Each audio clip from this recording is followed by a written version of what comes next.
When you look back at that time of building this program and getting the name out there, did you all ever think this day was going to come? That was possible? Sure. No, we thought this day would come. The Tops get the big 41-38 win. They're 2-0 for the first time since 2005. They exercised some demons from last year. Chad, not necessarily a clean game for them. It was literally a perfect weekend in Bowling Green.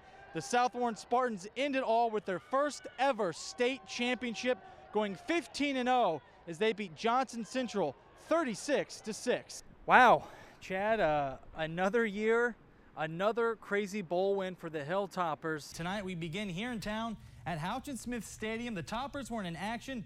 Instead, it was Owensboro. Keep in mind, they made it all the way to the state championship last year, taking on Warren Central. Welcome back to Orange Bowl Field, Chad. Let's get down to the nuts and bolts of this one, the game itself. Hilltoppers get their first practice in right now.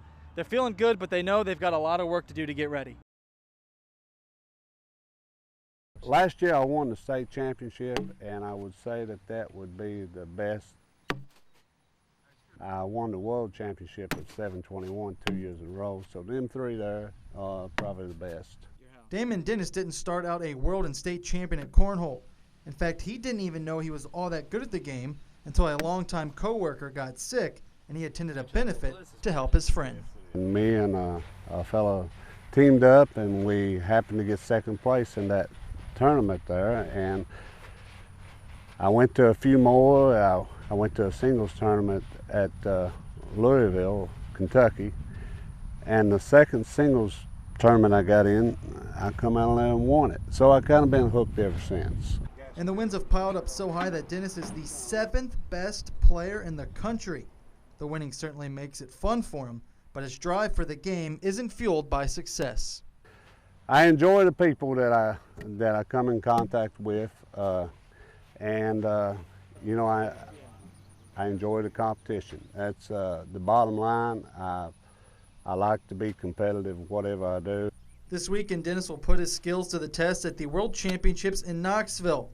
And although you may think cornhole is just a game played at tailgates or in backyards for fun, at this level, you can't expect to just show up and win. Like anything else, you try to find the weaknesses, and then you work on the weaknesses and hope that your strength in your game will come out. And if you use your strength against their weaknesses, you come out on top a lot. Dennis says he really wants to win the Singles World Championships, and if he accomplishes that goal, he already has a celebration in mind. Well, I guess I'll go Disney World.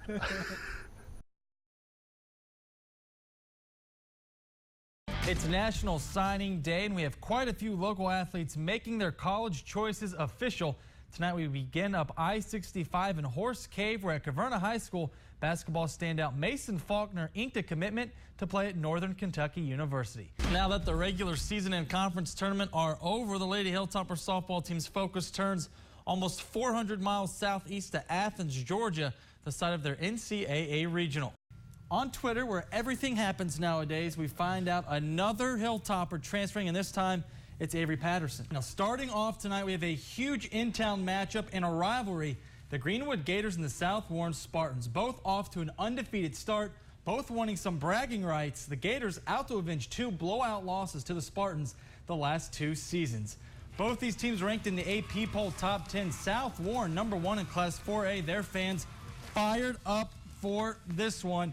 First quarter, Spartans fumble the snap and Greenwood would jump on it, but the Gators would fumble it right back to South Warren, and here Ryder Litton keeps it, goes all the way in for the score. 7-0 South Warren. Still in the first. More from Litton, keeps it on the option. He is going to rumble all the way into the end zone. 14-0 Spartans with the early lead. Second quarter now. The Spartan defense getting after it. Jacob Wild chases down Jackson Adams for the tackle. Now at this point, it's 21-0 South Warren. Gators forced to punt. Brian Cummings back to receive it, and watch him go.